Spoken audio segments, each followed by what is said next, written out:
मेरे लड़कपन की है, जब मेरे वालिद साहब इंतकाल कर गए। वालिद साहब के बाद बड़ा होने के नाते घर की सारी जिम्मेदारी मुझ पर आ गई। इस वक्त मैं कॉलेज पढ़ता था। मेरे कॉलेज की एक लड़की हर रोज़ व्हाट्सएप पर उदास स्टेटस लगाती थी।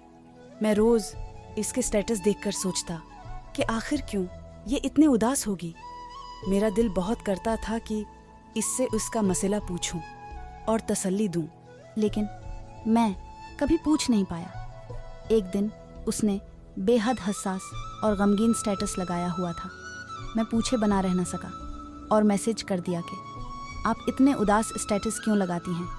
वो बोली, क्या बताऊं आपको बताकर क्या मिलेगा। मैंने उसे तसल्ली दी कि शायद मैं कोई मदद कर सकूं। मेरे बहुत इसरार पर आखिर वो बोल पड़ी।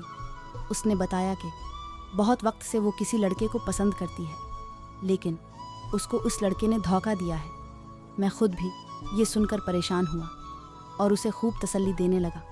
उस दिन के बाद मैं उसके हर स्टेटस पर उसे तसल्ली देता। कुछ अरसे बाद उससे बात करते करते मैं खुद इस लड़की में दिलचस्पी लेने लगा।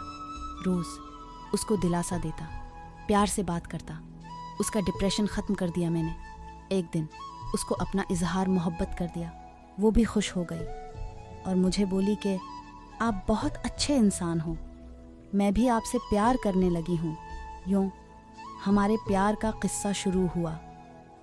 कुछ वक्त बाद जब पढ़ाई ख़त्म हो गई तो मैंने जॉब शुरू कर दी, क्योंकि घर को संभालना था। मुझे नाइट शिफ्ट में जॉब मिली। मैं रात 9 से सुबह 7 बजे तक काम करता और उसको ये बात बहुत बुरी लगी। वो चाहती थी मैं ये जॉब ना करूं। उसने रात को जल्दी सोना शुरू कर दिया और मुझे कहती कि मैं नहीं जाग सकती तुम्हारे इंतज़ार में। मैं भी मजबूर था, वक्त का मारा हुआ, किस्मत के आगे बेबस। मैं जॉब नहीं छोड़ सकता था। आहिस्ता आहिस्ता हमारी बात बहुत कम हो गई। मुझसे बदतमीज़ी करने लगी, हर बात में नाराज़ हो जाती। एक वक्त आया जब ईद का दिन था और मैं पूरा दिन उसके मैसेज के इंतज़ार में अपने कमरे में बंद पड़ा रहा कि वो मुझे ईद मुबारक बोलेगी, लेकिन उसने मुझे कोई मैसेज न किया। मैं पूरा दिन बहुत परेशान रहा और कमरे में डिप्रेशन में सिगरेट पीता रहा। मुसलसल एक जहनी अजियत में था कि आखिर वो ऐसा क्यों कर रही है। एक लड़के ने उसे धोखा दिया। मैं उसे परेशानी से निकाल कर एक नॉर्मल लाइफ की तरफ ले आया और अब वो मेरे साथ ऐसा क्यों सलूक कर रही है, मुझे क्यों जहनी अजियत दे रही है। मैंने उससे अच्छे से पूछा तो पता चला कि उसकी एक कज़न है जो मुसलसल उसे मेरे खिलाफ कर रही थी कि असद भी एक घटिया लड़का है, बाकी लड़कों जैसा है, तुम्हें वक्त नहीं देता, किसी और के साथ वक्त गुजारी करता है। वो पागल लड़की कज़न की बातों में आई हुई थी और अपनी लाइफ डिस्टर्ब कर बैठी थी। मैंने उसको बहुत समझाया, देखो ऐसा कुछ भी नहीं है, वो बहुत गलत कर रही है तुम्हारे साथ, तुम पछताओगी, उसकी बातों में मत आओ।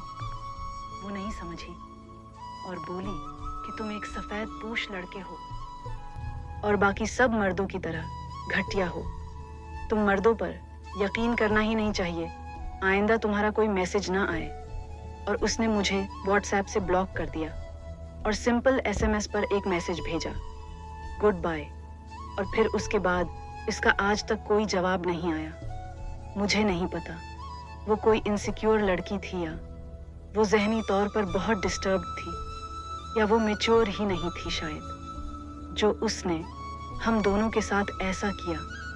मुझे अब तक वो रह रह कर याद आती है, क्योंकि वो जैसी भी थी मेरी मोहब्बत थी।